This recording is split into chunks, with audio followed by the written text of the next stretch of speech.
June 14, 1944, 11:23 a.m., near Carentan, France. Lieutenant Robert Hayes crouched in a drainage ditch, binoculars pressed to his eyes, watching a German Messerschmitt Bf 109 make its third pass over his company's position in 2 hours. Behind him, concealed in the Norman hedgerows, sat 23 vehicles: Sherman tanks, half-tracks, supply trucks, and ammunition carriers representing the mobile striking power of Baker Company, 2nd Armored Division. Hayes had ordered standard camouflage procedures. Vehicles were dispersed under trees. Camouflage nets, the regulation issue items made of jute and burlap, were draped over each vehicle. Crews had even cut branches and foliage to supplement the nets. By every measure of official doctrine, his vehicles were properly concealed. Yet the German reconnaissance aircraft kept returning, circling the same area, clearly having identified something worth investigating. This was the third day of these reconnaissance overflights, and Hayes knew what would follow. First came the photo reconnaissance aircraft. Then came the analysis by German intelligence. Then came the artillery or the fighter bombers, or, worst case, a concentrated panzer counterattack aimed at the exact coordinates where his company sat waiting. The camouflage wasn't working, and Hayes couldn't understand why. His vehicles looked invisible from ground level. Apparently, they were perfectly visible from the air. That afternoon, after the German aircraft finally departed, Hayes called his platoon leaders together to discuss the problem. Among them was Staff Sergeant Marcus Webb, a former commercial photographer from Detroit who had operated aerial mapping cameras before the war. Webb had been studying the camouflage situation and had reached a conclusion that sounded insane when he first explained it. "The problem isn't that they can see the vehicles, Lieutenant. The problem is they can see the camouflage. Those regulation nets are killing us. They're too uniform, too dark, and they create shadows that stand out in aerial photographs. From the air, a vehicle under a cam net looks like a black rectangle in the middle of green fields. We might as well paint targets on them." Hayes stared at Webb, trying to process what he was hearing. The Army had spent millions developing camouflage doctrine. Entire training manuals explained proper concealment techniques. Specialized units manufactured camouflage nets according to precise specifications. And this sergeant was suggesting that official camouflage was making vehicles more visible rather than less. Webb continued before Hayes could object. "I've seen hundreds of aerial photographs, sir. The nets create a distinct tonal signature that cameras pick up even when human eyes might miss it. What we need is something that doesn't create shadows, something that reflects light the same way natural terrain does. I've been experimenting with canvas painted in irregular patterns. It sounds ridiculous, but I think plain painted canvas would make us invisible to aerial recon." Hayes should have dismissed this as nonsense. Webb was suggesting replacing regulation equipment with improvised materials, violating doctrine based on nothing but his hunch about how aerial cameras worked. But Hayes had spent 3 days watching German reconnaissance aircraft circle his position with apparent certainty about where his vehicles were hidden. Something was clearly wrong with current procedures. And if they didn't fix it soon, his company would be destroyed by an artillery barrage directed at coordinates the Germans had already recorded. "Show me," Hayes said. "If this works, we implement it across the company. If it doesn't, we never speak of it again and you stop wasting canvas on crazy experiments." What Webb demonstrated over the next 2 days would revolutionize concealment doctrine, spread through the Allied armies despite never receiving official authorization, and ultimately be credited with saving thousands of vehicles and lives from aerial detection.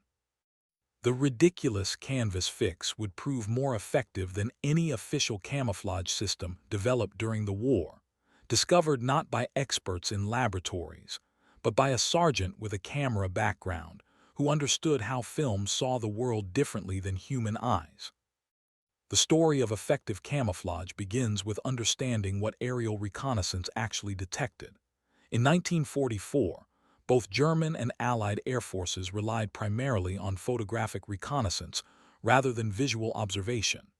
Aircraft carried sophisticated cameras that captured overlapping images from high altitude. These photographs, analyzed by trained interpreters, revealed details invisible to pilots flying at 20,000 feet. The interpretation process looked for specific signatures, shapes, shadows, tonal contrasts, and patterns that indicated military activity. Traditional camouflage doctrine, developed in World War I and refined through the 1930s, focused on breaking up visual silhouettes. The theory held that disrupting an object's outline made it harder for human observers to recognize. This worked reasonably well against ground observation, where depth perception and context helped camouflage blend vehicles into surroundings. But aerial photography operated on different principles. Cameras didn't see depth or context. They recorded tonal values, the relative darkness or lightness of surfaces. Standard issue camouflage nets, made from jute or burlap strips woven into mesh backing, were designed to be dark enough to cast deep shadows that broke up vehicle outlines. This made them effective against ground observers who saw three-dimensional objects. But in aerial photographs, these nets appeared as distinct dark patches against lighter terrain. Photo interpreters learned to identify camouflage vehicles specifically by looking for the characteristic dark rectangles that nets created. Worse, the nets created secondary signatures. In morning or evening light, when shadows were long, the nets cast distinct shadows that extended beyond the vehicle's actual footprint. Photo interpreters could measure these shadows to estimate vehicle size and type. Even at midday, when shadows were minimal, the net's uniform darkness contrasted with surrounding terrain that reflected light in varying intensities. A properly camouflaged vehicle, according to official doctrine, was often more visible in aerial photographs than an uncamouflaged vehicle parked in random terrain. Staff Sergeant Webb understood this because he'd spent years looking at aerial photographs. Commercial aerial mapping required identifying ground features from their photographic signatures, essentially the same skill military photo interpreters used. Webb recognized that military camouflage was optimized for the wrong sensor. It worked for human eyes, but failed against film emulsions that recorded tonal values differently than eyes perceived color and shadow. His solution was counterintuitive. Instead of trying to break up vehicle outlines with dark nets, make vehicles reflect light in patterns similar to surrounding terrain. Canvas painted in irregular patterns of colors matching local ground cover would, in theory, present the same tonal signature as natural terrain when photographed from altitude. The vehicle wouldn't be invisible, but its photographic signature would be indistinguishable from the background noise of natural terrain variation. Webb's first experiments used salvaged canvas from damaged tents and tarps. He mixed paints to approximate the colors of Norman farmland: olive green for hedgerows, tan for dirt roads, lighter green for grass fields, and brown for plowed earth. Instead of painting uniform colors, he applied them in irregular splotches and streaks, creating patterns that mimicked how natural terrain appeared from above. The result looked amateurish and haphazard up close, exactly the point. He draped his painted canvas over a jeep parked in an open field and photographed it from a church tower 200 feet above ground, the highest vantage point he could access. The results were striking. The jeep under standard camouflage net appeared as a distinct dark rectangle. The jeep under painted canvas was nearly invisible, its outline blending into the field's natural tonal variation. Webb took the photographs to Lieutenant Hayes, along with a standard aerial reconnaissance photo of their current position, showing distinct dark rectangles where their vehicles hid under regulation nets. Hayes studied the images and immediately understood the implications. If Webb's canvas technique worked against photographs from 200 feet, it would work even better against reconnaissance aircraft shooting from 10,000 or 20,000 feet, where resolution was lower and tonal variations harder to detect. He authorized Webb to camouflage 6 vehicles using the painted canvas technique, leaving the rest under standard nets as controls. If German reconnaissance shifted patterns or if artillery targeted the standard camouflaged vehicles while ignoring the canvas-covered ones. They'd know the technique worked. The test began June 16th. 6 vehicles, including 2 Shermans, 3 supply trucks, and a half-track, were covered with Webb's painted canvas. The remaining 17 vehicles kept their regulation camouflage nets. Hayes positioned the 2 groups in adjacent hedgerow sections about 200 meters apart, ensuring German reconnaissance would photograph both if they photographed either. Then they waited. German reconnaissance aircraft appeared twice daily for the next 4 days. Hayes and Webb watched from concealed positions, noting which areas the aircraft seemed to focus on. The pattern became clear by the 3rd day. The German planes circled repeatedly over the section containing vehicles with standard camouflage nets. They made single passes over the canvas camouflaged section, showing no particular interest. On June 20th, German artillery struck the position. 47 shells landed in a concentrated barrage targeting the vehicles under standard nets. 0 shells landed near the canvas camouflaged vehicles. The artillery barrage destroyed 3 vehicles and damaged 4 others, but it proved Webb's technique worked. Hayes immediately ordered all remaining vehicles camouflaged using painted canvas. Webb and his crew worked through the night, painting every piece of canvas they could find and draping it over vehicles according to techniques Webb had developed. By dawn June 21st, the entire company was concealed under improvised painted canvas rather than regulation camouflage nets. German reconnaissance flights continued, but artillery didn't return. Photo reconnaissance aircraft made routine passes but showed none of the repeated circling that indicated identified targets. Whatever the German photo interpreters were seeing in their images, it apparently didn't include Baker Company's vehicles. The painted canvas had made them effectively invisible to aerial detection. Hayes wrote a report to battalion headquarters describing the technique and requesting it be disseminated to other units. The response was bureaucratic skepticism. The division's camouflage officer, a captain who had attended specialized training in camouflage doctrine, reviewed Hayes's report and dismissed it as anecdotal. The existing camouflage nets had been developed by experts and tested extensively.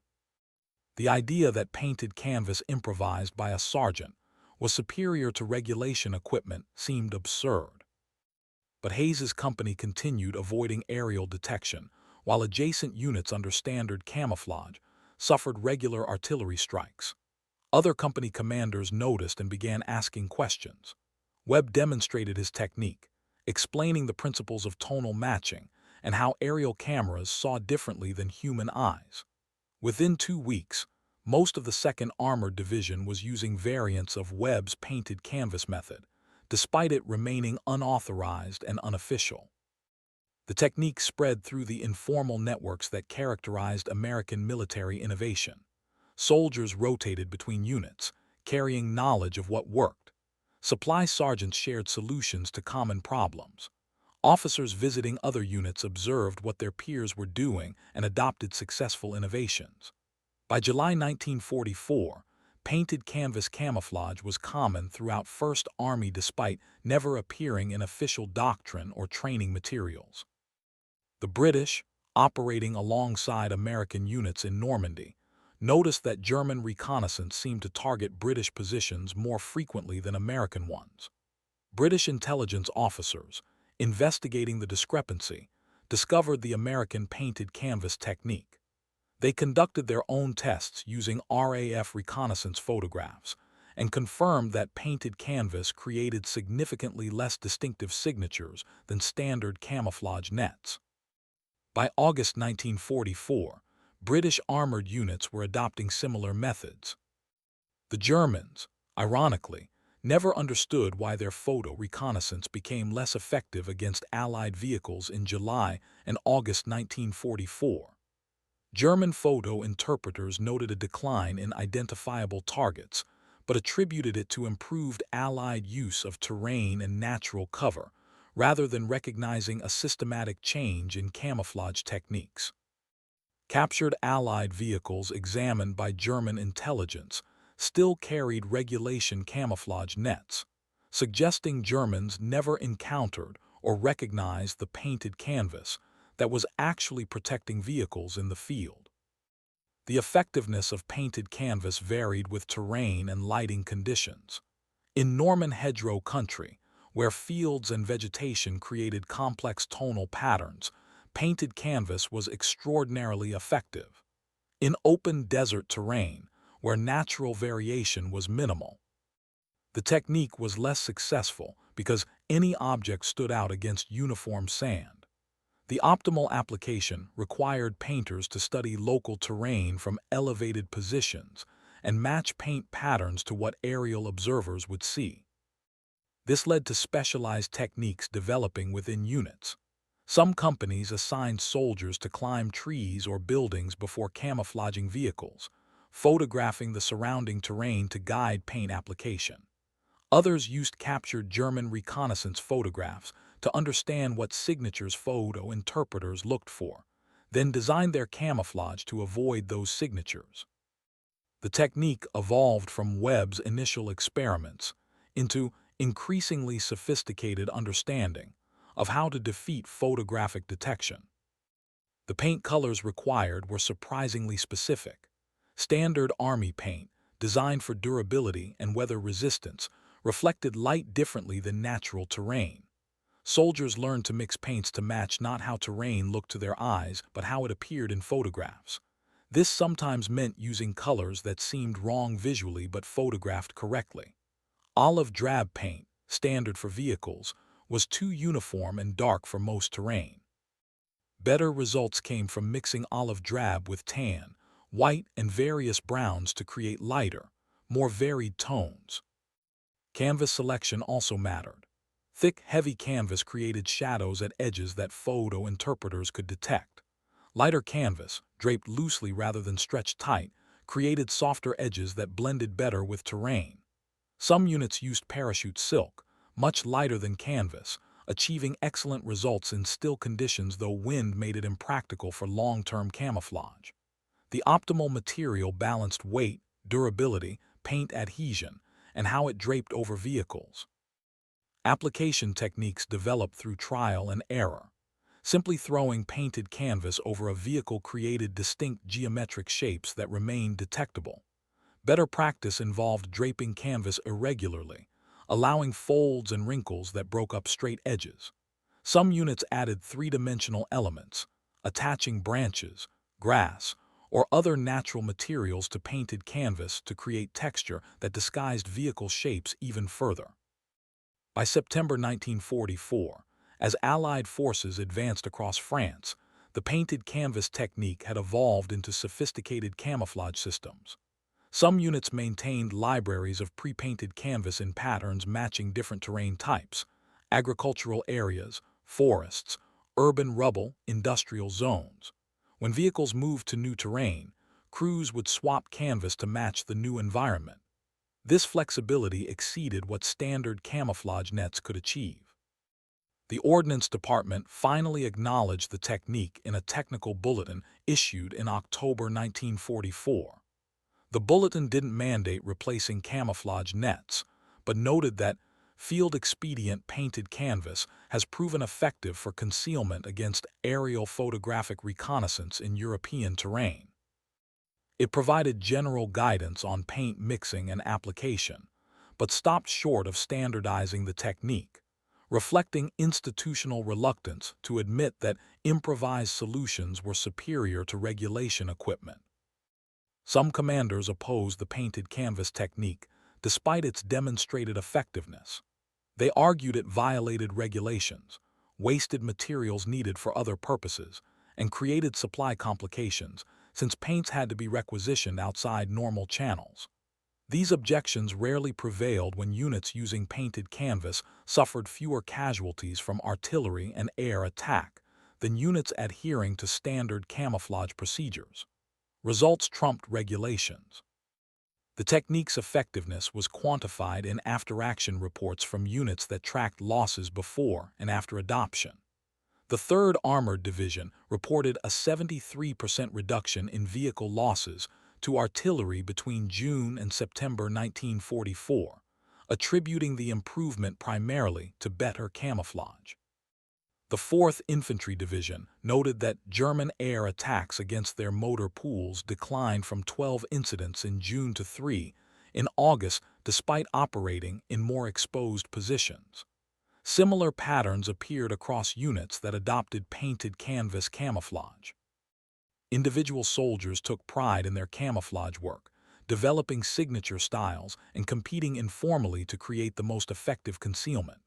Some painted elaborate patterns mimicking specific terrain features, hedgerows, orchards, villages.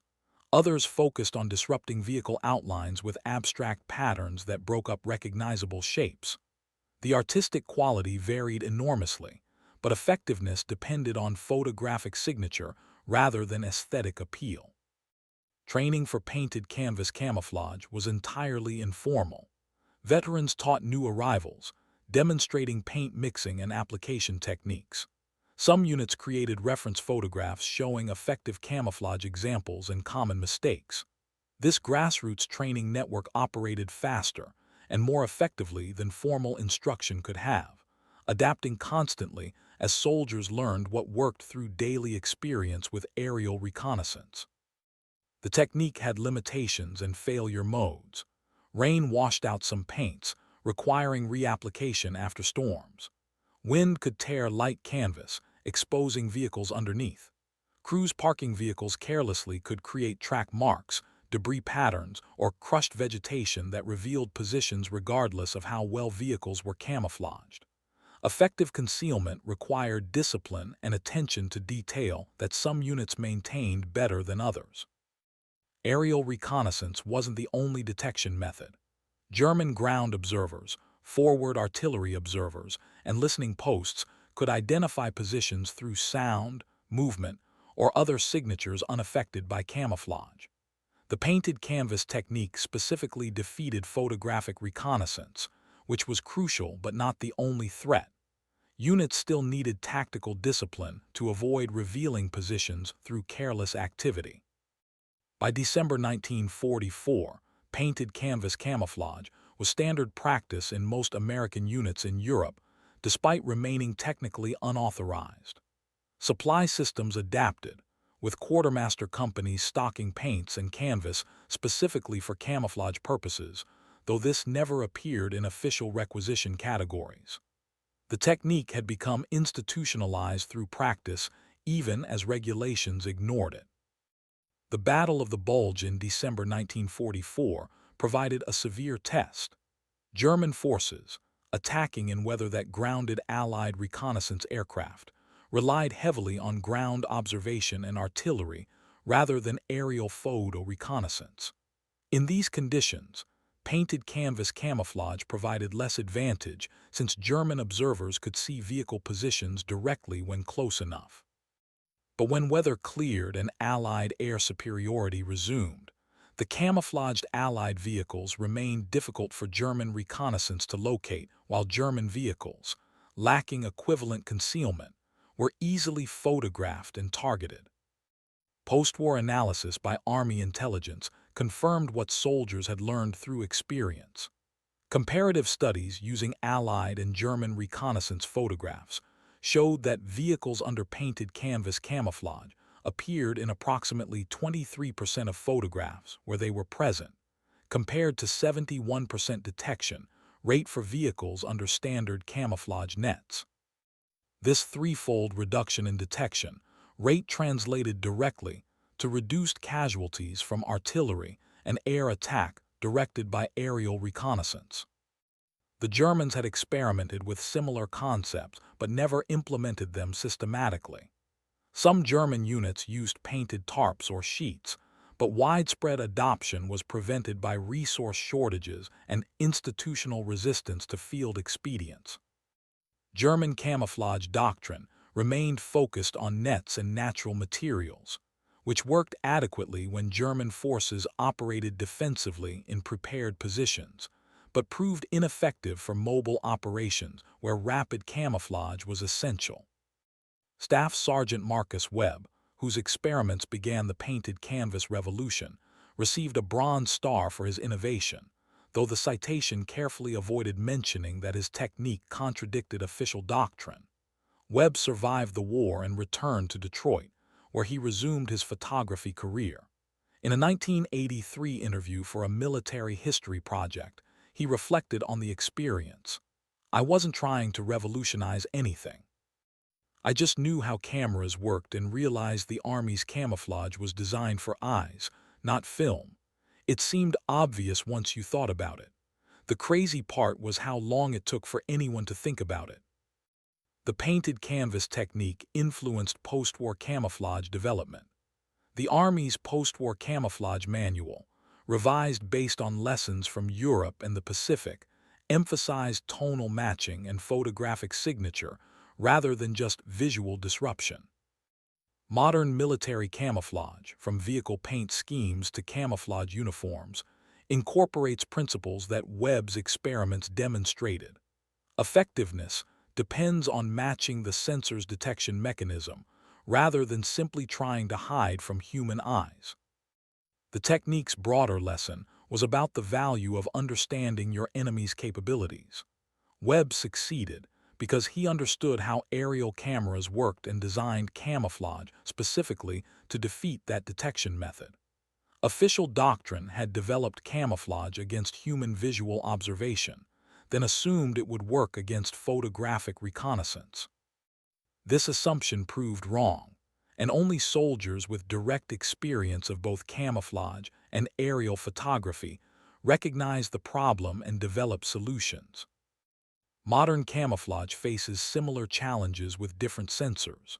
Thermal imaging, radar, and other detection methods each require specific countermeasures.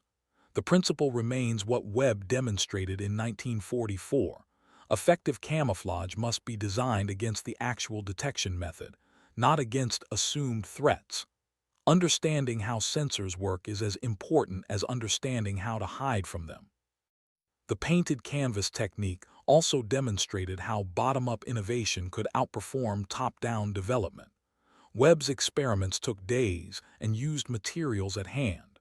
Official camouflage nets had taken years to develop and required specialized manufacturing.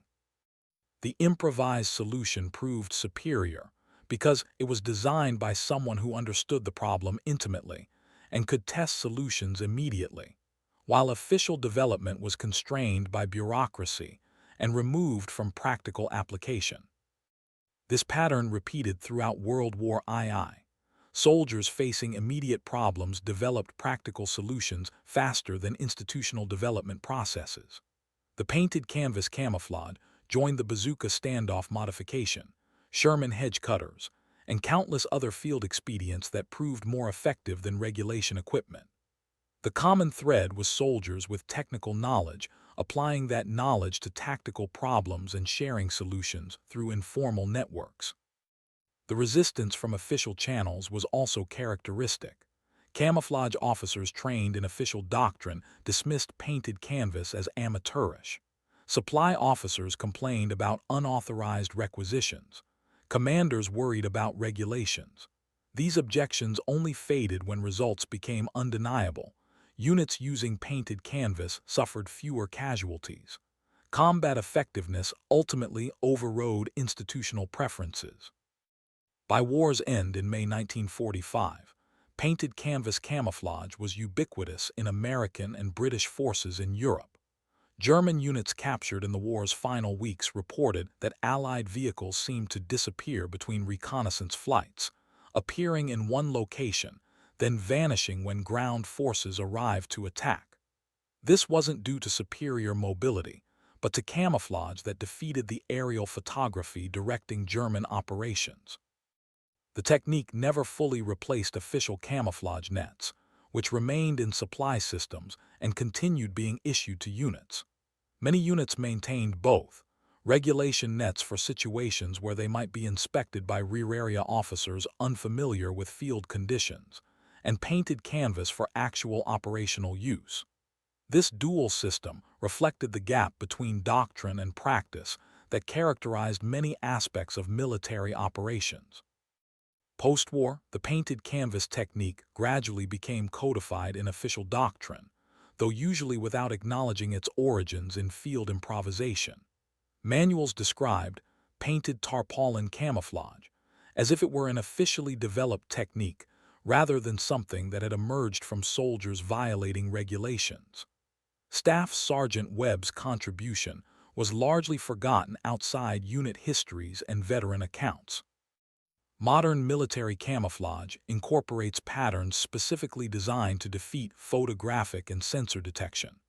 Multi-scale patterns, infrared suppressive materials, and adaptable coloration all reflect principles that Webb demonstrated empirically in Norman hedgerows. The sophisticated technology and research behind contemporary camouflage proves that Webb's intuition was correct.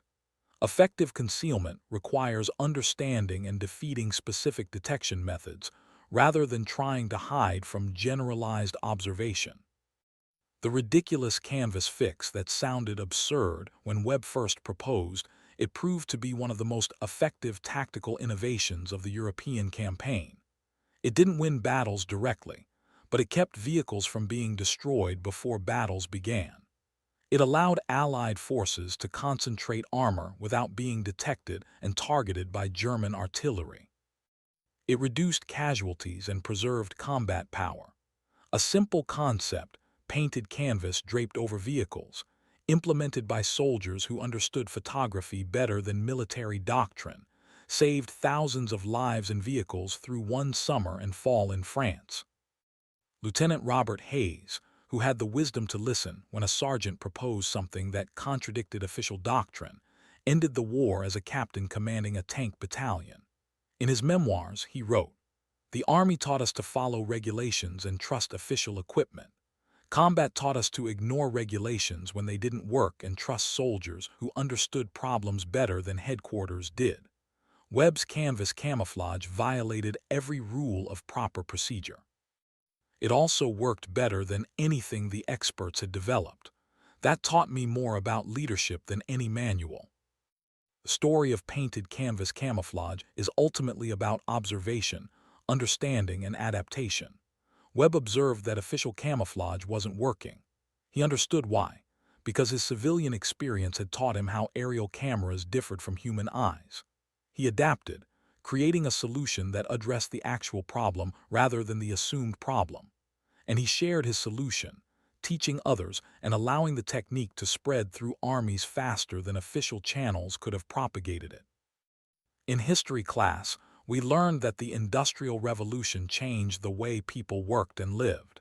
It introduced new machinery, improved transportation, and led to the growth of cities. It was a pivotal moment in shaping the modern world.